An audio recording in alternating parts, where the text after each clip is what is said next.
Hola, soy Jorge Toruño y en este podcast construimos conversaciones con personas que tienen buenas prácticas y un enfoque distinto tanto en los negocios como en su vida.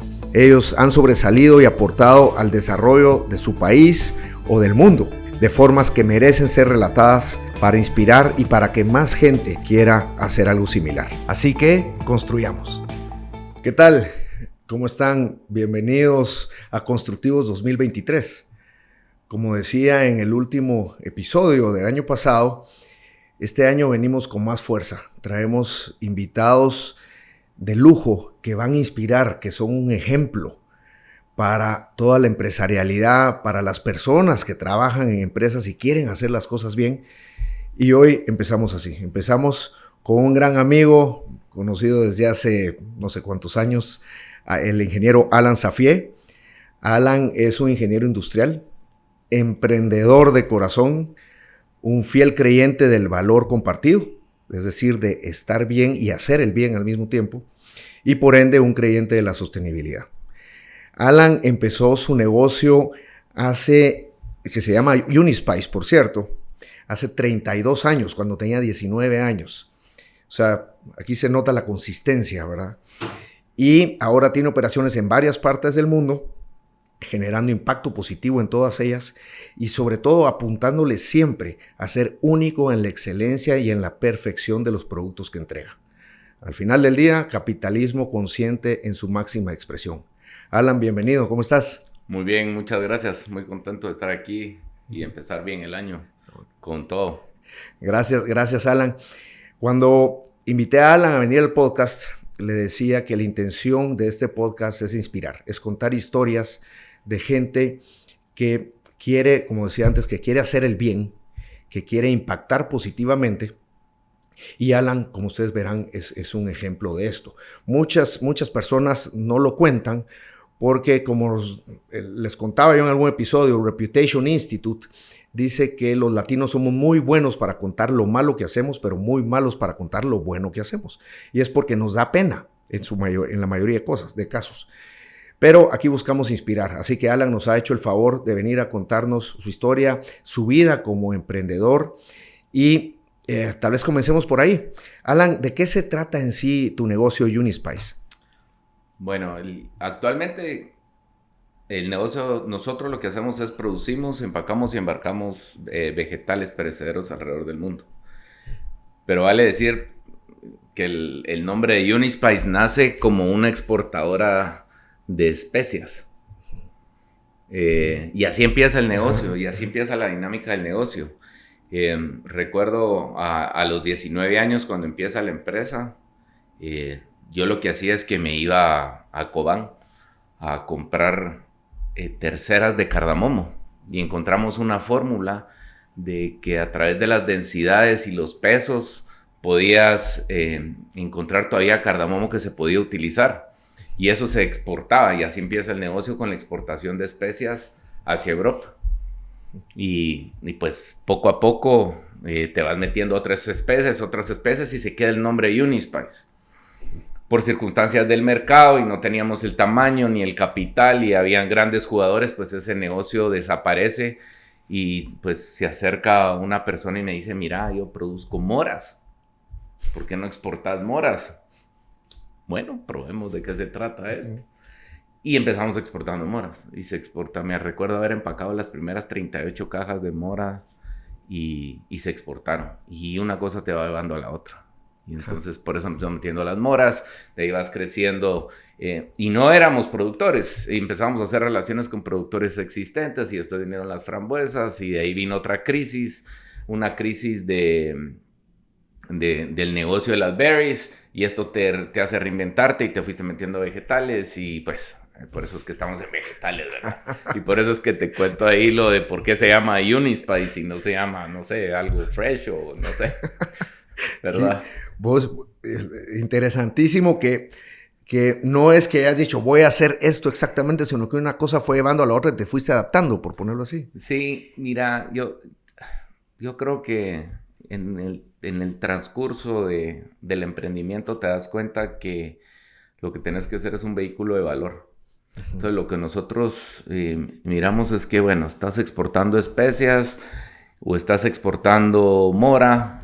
Puede ser que la dinámica per se del negocio sea un poco diferente, pero al final es conectar, ¿verdad? Conectar la parte productiva con la parte de mercado. Pues tu negocio fuerte está exportando, es ser exportador, ¿verdad? En ese sentido. Cuando comenzaste, por lo que nos contabas, nunca pensaste solo en Guate, sino siempre pensaste en salir, y eso es porque el mercado lo pedía, porque vos dijiste quiero ser grande, o ¿por qué vos? Pues mira, me llamaba mucho la atención el comercio internacional. Bueno, hace 32 años era muy difícil el tema del comercio internacional. Yo recuerdo haber comprado unos libros gigantes para buscar números de teléfonos de clientes y cuando llamabas, ahí se te iba todo el presupuesto porque era carísimo hacer una llamada y después está el fax y mandabas el fax y esperabas, pero siempre me llamó la atención el comercio internacional. Y mira, el mercado en ese momento para especias, como arrancamos en Guatemala, es muy pequeño. Entonces, si querías tener cierto volumen, pues tenías que salir. Y el reto era ese. Y siempre nos gustó conectar hacia afuera. Aunque poco a poco nos hemos metido más en Guatemala, en Centroamérica, que es un mercado sumamente interesante también. Qué bueno. O sea, cuando ya juntas toda Centroamérica ya se vuelve pues algo... Pues no, ya Guatemala ya es un mercado interesante, El Salvador, Honduras, y se está formando este triángulo norte en Centroamérica que ya con Honduras tenemos abiertas las fronteras, con El Salvador está en proceso, espero que se haga, pero ya tenés un mercado interesante entre 3 países, ¿verdad? Vos, dentro de lo diferente que haces, ¿verdad? Y lo que realmente te ha hecho... digamos que tener esa presencia de empresario responsable, conservas agua, proteger la erosión, te gusta proteger el ecosistema como tal, trabajas en reducir pesticidas, etc. Varios de los invitados que hemos tenido aquí hemos platicado sobre esto, porque ¿por qué hacer esto? O sea, si probablemente sea más caro, o probablemente sea más difícil, pero... ¿Por qué hacer algo diferente? Algo que de verdad cueste, pero que vaya con lo que vos pensás. Mira, primero no es más caro. O sea, hace sentido de negocio. Si no, realmente solo se queda como un poema, ¿verdad? Esto hace sentido de negocio. Nosotros hace como 8 años nos volvimos también productores, con el afán de tener conexión también directa con el campo y entender. Yo creo que hay que aprender a escuchar al campo. Esa era nuestra filosofía. Escuchen. Al agua no le pongan resistencia. Déjenla pasar, háganla pasar bien. El tema de la tierra. Nosotros agarramos una tierra que tenía una materia orgánica muy baja. 0.075. La materia orgánica es muy importante para la producción. Se consideraba una tierra muerta. Pero si aprendes a escuchar y aprendes a entregarle a la tierra y lo empezás a regenerar, se regenera y tal vez no te da resultados económicos inmediatos, pero con el tiempo podés entender y puedes ver que puedes regenerar esta tierra. Lo puedes hacer a través de rotación de cultivos, integración de materia orgánica, con el tema de los pesticidas, que es un tema sumamente delicado a nivel mundial y sí hay que ser muy conscientes. Tenés que aprender a escuchar también a la naturaleza, romperle los ciclos a los insectos, tener buenas prácticas agrícolas. Con el tema de los fertilizantes es lo mismo, jugar un juego de nutrición entre productos y en la rotación de los productos. No aplicar lo que crees que necesitas, sino que realmente lo que necesita. Ahí empieza la precisión, la agricultura de precisión. El agua. Nosotros en las fincas que tenemos realmente consumimos 70% menos agua que un cultivo tradicional. 70% menos agua. Porque se hace a través de un riego por goteo. Y este riego por goteo te da exactamente lo que necesita la planta. No es mal negocio hacerlo bien. No porque estás no porque te estás ahorrando solo plata, sino que además de todo la planta también no necesita el agua infinita, ¿verdad? Entonces, al hecho de que controlar la humedad, pues también controlar los fungicidas. También la planta necesita un poquito de estrés, le quitas un poquito del riego porque un poco de estrés es sano, genera raíces fuertes. Ajá, sí, pues. Entonces, no es mal negocio. Buenísimo. Entonces, yo creo que el que lo logra entender, pues va a tener una agricultura sostenible, ¿verdad? Que ese nombrecito está de moda. Sí, sí, pero está de moda y fíjate que hasta hace 3 años la sostenibilidad era algo empírico, o sea, algo en que algo empezaba como fuera, pero sobre todo se creía que era esotérico, que solo estaba en el aire, que era algo filosófico, ¿verdad? La pandemia vino a demostrar que la gente que tiene prácticas sostenibles, que tenía prácticas sostenibles ya incorporadas a sus negocios, fueron más resilientes a la pandemia. Y vos lo estás confirmando con lo que nos estás diciendo. Y lo otro que me encanta, Alan, es que, como vos sabes, nosotros estamos en el negocio de construcción. Es una industria madura, igual que la industria de la agricultura, ¿verdad? Pues ha estado toda la vida. Y siempre hemos retado el status quo, ¿verdad? Porque consideramos que hay algo mejor que se puede hacer todos los días. Y vos lo estás confirmando en una industria en la que todo el mundo, yo supongo que ya pues los agricultores ya de hace años dicen, no, yo ya sé cómo es la tierra, ya sé cómo es esto, ya sé. Y vos estás retando y retando y retando, ¿verdad? Sí, yo recuerdo cuando empezamos el tema de las fincas, a la persona de recursos humanos yo le tenía un solo requisito de la persona que se encargara del proyecto. Y el requisito era que no supiera nada. Uh-huh. Ella te lo puede decir, mire, necesito una carta en blanco, porque no quiero presunciones, no quiero decir esto se hace así, así se ha hecho para siempre. Y es importante lo que vos decís, pensar con una mente científica, es decir, todas mis creencias pueden ser rebatidas y pueden ser votadas, ¿verdad? Entonces eso te da la apertura para poder cambiar y crecer. Vos, y otra de tus buenas prácticas es el adecuado manejo del plástico y reducción de emisiones. ¿Cómo es eso vos? Mira, vos sos ingeniero. Vos sabes que la materia no se crea ni se destruye, solo se transforma. Ajá. Correcto. Ajá. Hay que tener cuidado con el tema del plástico. Sí, el plástico mal manejado puede ser muy dañino, pero el plástico bien manejado puede ser muy bueno también para el medio ambiente. O sea, y hay que tener cuidado con las políticas populares que generan miedo. Y te voy a dar un claro ejemplo. Francia. Francia este año tenía pronosticado eliminar el plástico en los productos perecederos para el consumidor final, es decir, el empaque pequeño. Cuando vos agarras un balance de masas, de energía y masas, vos lo que decís es, para que sea sostenible y para que no sea dañino al medio ambiente, o yo debería de consumir menos material para poder obtener esta cantidad de producto hoy. Pero cuando vos tomás una decisión y eliminás uno de los elementos solo por voto popular, sin haberlo hecho científicamente, te metes en un gran problema. Y dicho y hecho, hoy empezaron y dijeron, no se puede.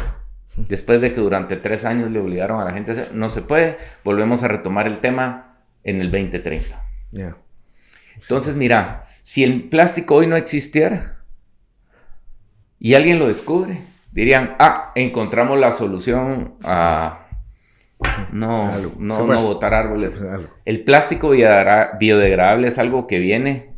Hay buena tecnología y hay una no tan buena tecnología. Yeah. En el tema de perecederos, el plástico juega un papel muy importante.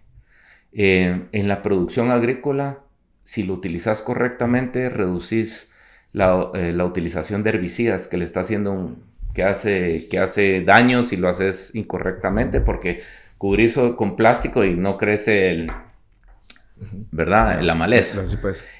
Conservación de agua, no hay evaporación. Cubrís exactamente el área donde estás y no hay evaporación. Tiene buenos beneficios, pero hay que manejarlo correctamente. En el área de producción de vegetales, hay plásticos inteligentes que aumentan la vida de anaquel. Entonces, un producto que antes lo mandabas aéreo, lo mandas marítimo y la reducción de CO2 es fuertísima. Sí, pues. Y otra cosa, el producto dura más y se desperdicia menos. Entonces, cuando quitas el plástico en la fórmula, tenés que producir 4 veces lo que producís ahorita para llegar a la misma cantidad de producto consumible. Imagínate. Entonces, hay que manejarlo bien. Sí, pues estudiarlo, analizarlo. No solo dejarse llevar por la creencia popular, ¿verdad? Sino tener el contexto claro después de estar estudiando. Y el manejo del plástico... Sí. Eso sí es muy importante, no se puede ir a las fuentes de agua, no, ¿verdad? Definitivamente. Entonces, sí es un producto bueno, pero tiene que ser bien manejado. Vos integrás o involucrás en tus procesos a las comunidades en las que trabajas también. Definitivamente. ¿Cómo has logrado esto? Mira, tiene que tener sentido económico real, ¿sí? Cuando te acercas a una comunidad agrícola, por ejemplo, tenemos casos de hace muchos años que producían productos de subsistencia, que le dicen frijol, maíz, para sobrevivir, pero si ese mismo pedazo de tierra no produce, primero eran muy ineficientes, sí, pues, la eficiencia se tiene que dar, ¿verdad? Y si vos podés producir un producto que te va a dar para comprar después, el frijol, el maíz, la proteína, tu forma de vida, y todavía te queda un espacio para poder seguir creciendo como persona, ¿sí? Porque vos cubrís tus necesidades, pero llegas a cubrir tu necesidad y arriba de eso es donde empezás a tener libertad. Una mejor calidad de vida. Y así, entonces empezás a escoger. Sí, pues. Y entonces se han hecho propuestas de negocios bien interesantes con las comunidades en donde se empieza de una forma pequeña y de ahí se va creciendo, porque lo que tenés que entender es el modelo económico de si hago esto me va a producir tanto, no meterte de un solo en grande, y vas creciendo. Y tenemos ya varias comunidades que son financieramente, económicamente libres, les digo yo, porque pueden decidir y están con muchas ganas de seguir creciendo, que ese es nuestro mantra, ¿verdad? El crecimiento continuo. Que después te contaré de dónde vienen esos valores, pero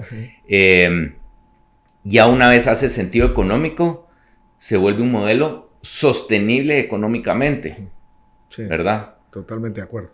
Bueno, no, y al final del día, pues toda la gente entiende que haciendo un modelo de negocio que traiga beneficio en toda la cadena de valor, ¿verdad? Siempre va a ser más protegido, lo van a cuidar más, etcétera, ¿verdad? Porque van a tratar de ellos, como decís vos, de crecer junto con ese negocio, pues, ¿verdad? Hay 3 pilares importantes para que cualquier proyecto, ya sea propio o de una comunidad o de un productor independiente, funcione. Y tres pilares que si se cae uno, se cae el negocio. El primer pilar es el tema del precio. Si vos volvés un negocio de agrónomo, de esto, de producción agrícola, donde le quitas la variable del precio variable, ¿sí? Sí. Ya puedes hacer un modelo económico. De acuerdo. Entonces todos los contratos son a precio fijo. Entonces no entras a jugar la ruleta con la agronomía, sí, que eso es lo que le pasa a la gran mayoría de los proyectos agrícolas. El segundo es el tema del clima. Entonces, con buenas prácticas agrícolas, con poder hacer tu buen manejo de suelos, con usar cierta tecnología, no tiene que ser puedes reducir tu riesgo de clima en un 70-75%. Y ahí ya tenés probabilidades de éxito muy altas. Y la tercera es el productor mismo. Tiene que respetar las reglas de seguridad alimenticia, de sanidad, de food safety, de no utilizar pesticidas ilegales, de no dejarse llevar por la emoción. Entonces esos son los 3 pilares. Además se educan a las comunidades, ¿verdad? O sea, para poder seguir todas estas reglas. Y yo creo que al final esto lo que hace es volver a las personas integralmente mejores, ¿verdad? Porque al seguir reglas, que es algo que en nuestros países, en Latinoamérica, no estamos acostumbrados a hacer, ¿verdad? Se dan cuenta que los resultados son mejores, pues también, ¿verdad? Definitivamente. Vos fuiste ejemplo del manejo del COVID. Entiendo que en Estados Unidos, no sé, ¿cómo fue esto? Mira, sí. Y la verdad es que este ejemplo resonó en todo el mundo y después dimos un par de reuniones de Zoom con varias gente de la industria de todo el mundo. Estaba gente de manzanas, de camarones, de todo lo que era perecedero, porque mira, si algo nos ha dado estos 32 años, es un poquito de cuero. Hemos vivido todo tipo de crisis. Para nosotros la pandemia sí fue una crisis única, pero siguió siendo una crisis. Y yo creo que lo primero que hay que hacer es no entrar en pánico. Y lo que pasó en el mundo fue el pánico, hubo un pánico colectivo. Para empezar, llegamos a las fincas, se acerca toda la gente porque todas las fincas alrededor estaban cerrando. Y la gente se me acercaba y me dice, mire, yo hoy no tengo COVID, lo que tengo es hambre. No puede cerrar. Entonces la misión es, nunca vamos a cerrar. Los supermercados en Estados Unidos me llamaron y me dijeron, mira, Alan, vamos a cancelar todas las órdenes. Ok. La gente en Europa, lo mismo. Pero al mismo tiempo eran situaciones contradictorias, porque vos mirabas que la gente llegaba a los supermercados a abarrotarse de producto. Entonces decías vos, o sea, no tiene sentido. Están tomando, es como el tema del papel higiénico. No sé, nunca lo entendí, nunca lo voy a entender, creo yo que pasó. Pero es el efecto del pánico. Entonces recuerdo haber tomado la decisión en conjunto con un par de clientes en Estados Unidos de decir, no te preocupes, yo voy a mandar el producto y lo voy a poner a la puerta. Si no se vende es mi responsabilidad. Y en el momento que pasa esto, teníamos el producto disponible. Entonces empieza el pull. No tuvimos que hacer push. Empieza el pull. Nos empiezan a pedir. Y nunca paramos. Ni un día paramos. Trabajamos también con las comunidades de alrededor de las zonas donde estábamos nosotros. Parte de la producción de las fincas empezaron a donar a todas las comunidades de alrededor. Se atendieron asilos de ancianos, porque te recordarás que además de todo bloquearon los pasos de la gente, entonces la gente no podía ir a ver a su gente. Se habló con las comunidades, con los gobernadores. Se trabajaron permisos especiales para que la gente pudiera llegar a las fincas y a las áreas de trabajo. Y se trabajó algo que aprendí en los bomberos, cuando estuve en los bomberos, que hicimos un tipo de triage. Entonces, lo hicimos por colores y un sistema de semáforo. Entonces, si alguien salía con COVID y vos estabas a tantos metros, porque teníamos por clústeres, entonces lo hacíamos por color. Entonces, todos los del color amarillo, rojo eran los que estaban a la par, todos iban a su casa en stand-by. Y ellos se iban una semana. Los de color amarillo se iban 6 días. Los de color verde podían seguir trabajando. Y se hacían monitoreos constantes. Y aparte teníamos una línea para que la gente pudiera ser atendida. El Departamento de Recursos Humanos contrató 4... teníamos una doctora de turno para contestar preguntas, ¿verdad? Porque... pues, obviamente. Y teníamos 3 de los mejores doctores en stand-by para reuniones por Zoom. Porque era pánico, había mucho pánico, ¿verdad? Era un desconocimiento total, ¿verdad, Alan? Y lo interesantísimo de esto es que nunca paraste, pudiste suplir a la gente, porque además es una industria necesaria, ¿verdad? Pero de forma responsable, ¿verdad? No hubo riesgo para la gente ni nada de eso. Te digo que lo positivo fue que primera vez que miro todo el mundo trabajando coordinados. ¿Verdad? Gobernadores, municipalidades, bomberos, la gente, el transporte. Sí, la verdad es que unió mucho. De acuerdo. De lo positivo tal vez del COVID es que tal vez las crisis nos unen, ¿verdad? Totalmente de acuerdo, es lo que te decía. Y por centrarse en esta institución en la que soy miembro, nos dimos cuenta del crecimiento que tuvo esa institución, porque la gente se dio cuenta que la sostenibilidad, que es lo que estás hablando, realmente es un modelo de negocio válido, pues, ¿verdad? Al final del día. Si miras para atrás, ¿cuáles fueron los principales problemas que enfrentaste cuando arrancaste? Mira. Primero, yo creo que los problemas empiezan en tu cabeza. Un montón de paradigmas, ¿verdad? Pero como industria, en el tema de las especias, pues era relativamente fácil porque están sumamente estandarizadas y entonces llevabas el estándar y lo podías hacer bien. En el tema de perecederos era empezar a ganar esa confianza con los clientes porque es muy fácil que, bueno, una de las operaciones que empezó afuera empezó por una estafa que nos hicieron o una mala jugada, porque como no es muy arbitrable los temas, ¿verdad? Y todo es contra el tiempo, tal vez esos fueron de los retos más importantes, llegar a tener ese canal de confianza con nuestro network, tanto generar de supply, de proveer, como de vender. Ese fue un reto importante. Y el otro es tu escalabilidad. Cuando sos muy pequeños en este negocio, no tener los beneficios del volumen, ¿verdad? Entonces tenés que empezar comiendo un poco de vidrio, sí. ¿Verdad? O sea, te cuesta, pero lo tenés que hacer, ¿verdad? Entonces, y eso fue. Y después, el tema de, cuando ya tenés la escalabilidad, empezar a certificar el origen. O sea, porque tenés una promesa, entonces tenés que trabajar mucho desde el origen. La cadena de valor empieza en el campo. Sí, entregar lo que prometés, digamos. Entregar lo que prometés siempre, no a veces. Sí, de acuerdo. ¿Verdad? Y en base a eso, pues... Como buen emprendedor, sabemos que siempre hay crisis personales, familiares, de empresa, etc. ¿Cómo haces vos para, cuando te sentís estancado laboralmente, como para superar esto? ¿Cómo te ayudas, digamos? Cuando me siento estancado, mira, creo que hay dos recursos en el día que hay que cuidar muy bien, el tiempo y la energía, ¿verdad? Primero, si le pudiera dar el consejo a alguien cuando se siente estancado, es entender si realmente mejor carga un poquito de pilas de la mejor forma, viviendo el presente. Está bien darte tu par de horas para recargar pilas y tener un poco de visión, ¿sí?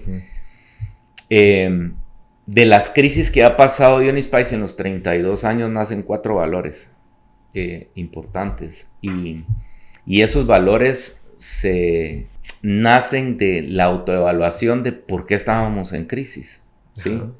El primero, y es el mantra de Unispice, es always growing, siempre creciendo, y todo el mundo cree que es plantas y la naturaleza y todo esto, y realmente no fue eso. En pura crisis pensamos, ¿por qué existimos?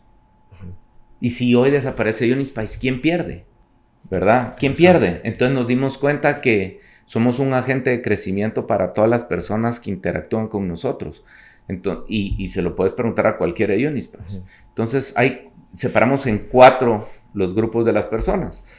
Y tenemos proveedores, clientes, colaboradores y socios. Si yo no te puedo hacer crecer, pues yo no tengo razón de estar aquí o que estemos juntos. Y lo que nos une es la reputación. Vos, proveedor, me entregás, yo te pago, yo, cliente, te entrego, vos me pagás, colaborador, tenés una buena remuneración, pero tenés que... Entonces te vas. Entonces, cuando reflexionás sobre por qué existís, volvés a cargar pilas. Si no sabes por qué existís, te vas a quedar estancado para siempre.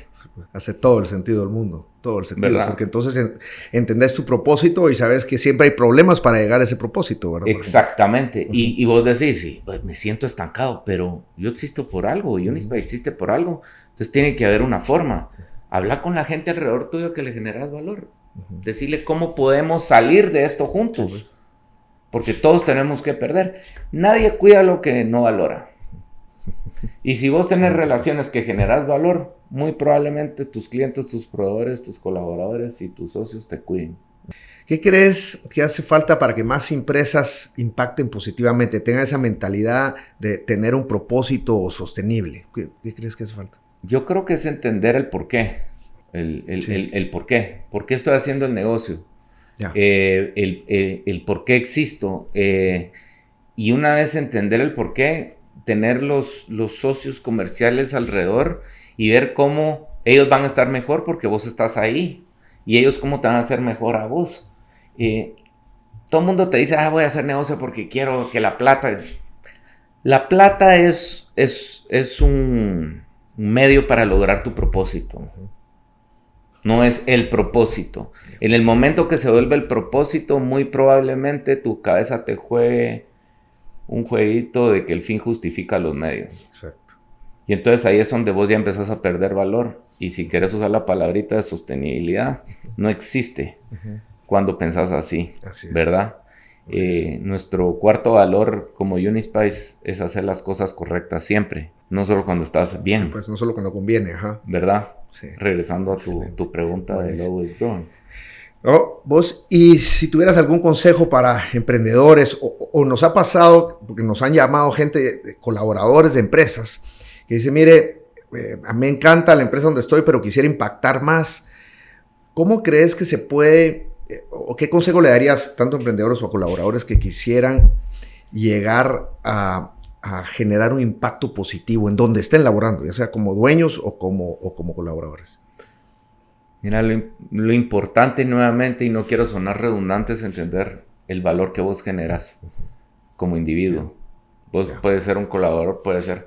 y llevar la filosofía a tu forma de vida, no solo a tu negocio, porque te volvés quien sos. O sea, la gente me dice, vas a trabajar, yo voy a vivir.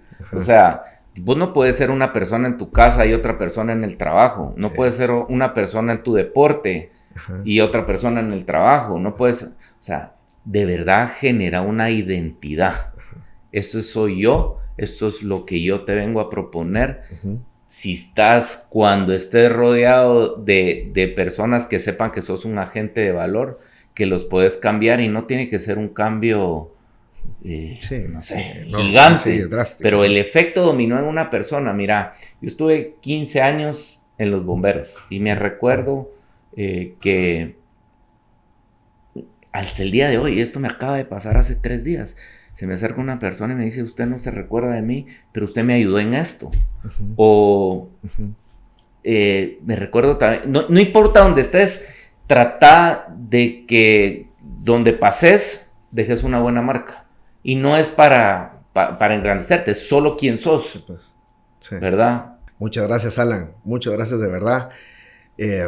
Inspirador tu historia. Y sobre todo que tenés claro por qué, tenés claro ese propósito. Aquí hablamos de crisis, hablamos de problemas, pero sobre todo queda claro el mensaje de que si tenés claro, de nuevo, el propósito de si quieres ser mejor cada día, siempre vas a salir adelante, y entendiendo que todo es en equipo, ¿verdad? Porque uno no solo no hace nada. Me encanta lo que dijiste de ser un vehículo de valor, ¿verdad? Que eso debemos ser, un valor positivo al final del día. Así que muchas gracias por estar con nosotros, Alan. Qué gusto. De verdad, muy agradecidos. Amigos del podcast, pues como ven, es un ejemplo de alguien que no sabía cómo hacer un negocio y empezó a estudiarlo. Y si usted, después de oír o de ver a Alan, se dan cuenta que sigue estudiando a la fecha, sigue cuestionando el status quo, escucha. Además, el ejemplo que él pone de escuchar a la tierra es un ejemplo que aplica para todo y que además rompe paradigmas. Así que muchas gracias por estar con nosotros hoy. De nuevo, Alan, a vos también muchas gracias. Los esperamos en el próximo episodio y que estén todos bien. Hasta la próxima. Hola, soy Jorge Toruño y en este podcast construimos conversaciones con personas que tienen buenas prácticas y un enfoque distinto tanto en los negocios como en su vida. Ellos han sobresalido y aportado al desarrollo de su país o del mundo de formas que merecen ser relatadas para inspirar y para que más gente quiera hacer algo similar. Gracias por escucharnos y sigamos construyendo.